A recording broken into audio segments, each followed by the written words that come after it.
Hi, I'm Roman Rodriguez, joined here with John Flaherty, class of 1985, and MLB baseball player and Yes Network commentator. Nice, how's it going? Everything's great. How about you? Good. Good. Starting here today, looking back at your early days in baseball, it was rough. Was there one time that you made you realize this was your calling, and was it like a specific game or like a mentor that set you down this path? Listen, like every other kid, when I was playing Little League, I thought I had a chance to play in the major leagues. Of course, I had no idea if that was ever going to happen. There were just little steps along the way. For me, making the St. Joe's team was a big deal. Getting a scholarship to go to college was my major goal. And then when I got to GW and was playing college baseball, I got drafted by the Red Sox and said, let's give this thing a shot. I did not have a lot of high expectations. Probably helped me, that I just had to work as hard as I could. And I remember vividly when I signed that minor league contract with Boston, I told myself I'm going to do everything I can do to try to make this happen. And if it doesn't work, I'll go do something else and I'll be fine with that. And luckily for me, it happened. Was that a surprise when you first got that contract and that offer, or was that just something like you knew was going to happen as you were going through? So you hear so many things when you're a junior in college. You're going to get drafted the 3rd to the 6th round. I dropped all the way to the 25th round. I mean, nobody can really predict the draft. They offered me a couple of $1,000s to go play baseball. I had a full ride to GW, which was worth a lot more than that. And I kind of gave that away to try to live a dream. So the whole draft experience was frustrating. But once I got on the field in minor league baseball, pro ball, I was like, all right, I'll take my chances trying to compete against these guys. Absolutely. Baseball is a game of ups and downs. And was there a time or like a moment where it shaped you and changed the way you approach the game, both mentally and physically? There are so many of those moments where making it to the major leagues, feeling like, okay, I made it, I'm living a dream now, and then realizing pretty quickly if you don't produce at that level, they're going to send you down. You learn the business part of the game very quickly. I got traded from Boston to Detroit. I was devastated. I thought I would always play for the Red Sox. So you learn that the loyalty part is not a big part of Major League Baseball. So there are just so many bumps along the way, but it's how you respond to them, right? I mean, do you get up off the mat? Do you keep fighting? Do you keep grinding? And luckily for me, I had that personality. Let's keep doing this day by day, figure it out. Speaking on that surprise of you getting traded, was there like a team in your 14-year career where you felt most at home? Boston. Boston? Yeah, I mean, I got drafted by the Red Sox, an Irish Catholic kid playing up in Boston. I thought it was going to be a perfect situation coming up through their minor leagues. I felt the loyalty to that organization. And like I said, when I was traded to Detroit, it took me about a month to get past that.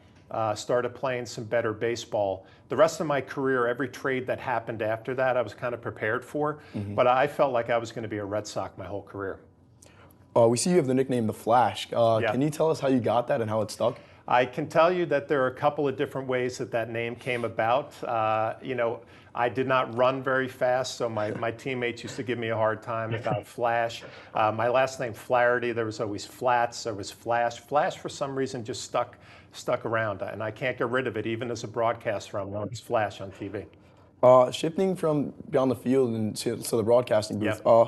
Is there aspects of you playing that and your experience in the game that shift to beyond the mic, and how does that help you? Yeah, I never told anybody that I wanted to be a broadcaster. I didn't even know that I wanted to do this job. My agent did a really good job when I was with the Yankees and I was backing up Jorge Posada. He said, try to get on camera as much as you can. Do as many interviews as you can. He said, I think you might be a good broadcaster one day. When I retired in 2006, I had 5 voicemails on my phone from networks who wanted to audition me to be a broadcaster. And they all told me the same thing. We listened to you get interviewed on camera, and we said this kid might be a good broadcaster. Wow. So that's how it started. I got into this business, had no idea what I was doing. I was handed a microphone, go interview Derek Jeter, Jorge Posada, Johnny Damon. Had never done any TV work in my life. Was overwhelmed. I was terrible at it, but just like my playing career, I said, I'm going to get better. I'm going to figure this out, and eventually I did. Was that like a secret dream of yours, or was that something that just happened over time that you just kind of knew that you wanted to do? No, you know what? When you're playing, you're consumed by the day-to-day trying to stay in the major leagues. I retired when I was 38 years old.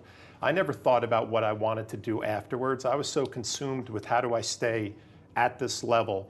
And when I decided to retire, then all of a sudden it was, Do I want to manage? Do I want to coach? What do I want to do? I had these TV offers, and to tell you the truth, I took the TV offers because it would have kept me at home with my kids. You know, I'd been gone my whole career. They were young, they were in grammar school, and I took the TV business in New York just so that I could stay at home and be around them more. Wow. Broadcasting has its own high pressure situations. Is there like a humorous mishap or like an unexpected moment that you like can think of right now, and why? There are a lot of them. You know, just like my playing career, a lot of ups and downs. I remember a game 2 years ago in Colorado where I saw the ball off the bat as a fly ball to left field. It ended up being a home run 20 rows deep. Now in Colorado, the air's thin. You know, but I got ripped for that in the media. And it's just one of those things that I learned as a player, that you can go out there, have a good game, you can go out there, have a bad game, you got to show up the next day and do it all over again and try to get better. I had a terrible game. It was the last game of a series in Colorado. It was extra innings. I butchered all of the calls as a play-by-play guy. I got ripped in the paper for it. The next day I showed up and tried to do better. That's all you can do, and get past it and just move on. How did you keep your head up in those times, and like how did you like? I tried to laugh at it. You know, I mean, I did the best I could in the moment. It didn't go well. It wasn't from a lack of effort or preparation. And again, I just kind of tried to laugh it off. I looked forward to the next opportunity that I had, and I did better the next time. So I quickly forget things that happen, right? You just get right back into it, get back to your preparation, and just try to do a better job. Speaking at your time here at St. Joe's, is there like one moment that you can remember, like whether it be a team, coach, or a teacher, something like that? Yeah, we won the county championships in '84. That was a big deal. That was my junior year. And I felt like it was a big year because the year before, the seniors really set the standard for St. Joe's baseball. And the next group of us was kind of trying to take it to another level. So winning that county championship in '84 was validating. We never won a state championship my 3 years on the varsity, which was disappointing, but I thought from a team aspect that '84 team was pretty special. How far did you guys make it in your farthest run? We didn't do very well in the States, unfortunately. I don't know what the reason was. We had very successful teams who win 20 plus games every year. But you know, you get against some of those better schools, you run into a hot pitcher, and it just didn't work out for us. Reflecting on your dual career in like baseball and broadcasting, is there one lesson that you can like learn and one that you keep with you to today and you pass it on to your kids maybe? Absolutely. It's what I was just talking about before. Waking up every day, trying to get better at whatever you're doing, whether it was as a player during my career or a broadcaster now, or even a father to my kids. It's waking up every day, just trying to get a little bit better every day and not looking too far ahead, not looking down the road. Take care of what you can take care of today and then try to do it all again tomorrow. And just, I've always had that day by day mentality that has kind of gotten me to the next level. And I try to incorporate that into my kids, and you know, they're doing pretty well right now as well. You've had two incredible careers in baseball and broadcasting. Is there which one do you find more fulfilling to you, and how did that happen? Well, they're incredibly different because as a player, you're judged on the wins and the losses after a game, right? When I would walk off the field, I knew if I had a good game, I knew if our team won or lost, and it was all black and white. You're playing well or you're not. Broadcasting is totally different. I walk out of the booth after a game, I think I did a good job, but you don't have that validation like I went 2 for 4 with a home run tonight. I knew I had a good game. Broadcasting is very different. Like you can listen to me do a game, say I enjoyed how we did that game. Somebody else is listening and they can't stand how I do a game. So the broadcasting is very vague, and I kind of think you just have to look into yourself, develop your own style, and be confident that what you're doing on a day in and day out basis is good enough.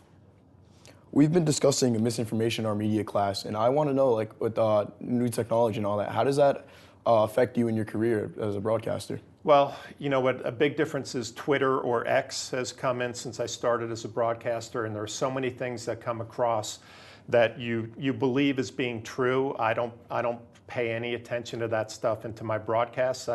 I've done my homework the same way since day one. I try to be prepared as I can for the Yankees, first of all, and then prepared as I can be for the other team that's coming in to play the Yankees.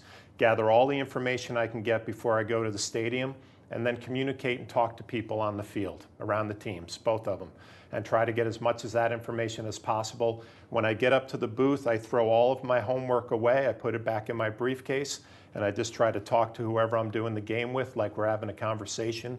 And I was told a long time ago, it's like watching a baseball game in a bar and you're having a beer with your buddy and you're watching the game on TV and you're just talking. And that's kind of how I've developed my style, as how I do the games in the booth. Like we're talking, watching a game, and fans are listening in. With all these new adaptations in baseball, like being able to, now they're trying to make it so you can challenge a ball or a strike. How does that carry over into broadcasting? Is there anything that broadcasting adapts with? Yeah, it's a great question, because there are really two schools of thought on how to do a game today with analytics and all of the different technology that's out there.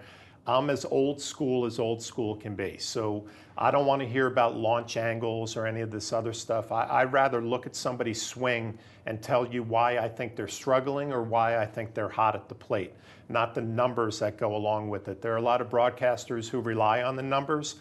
I'm more of a guy who tries to watch the game and use my knowledge and my expertise and my experience on what it was like to have success or fail, and try to relay that to the viewer instead of the numbers.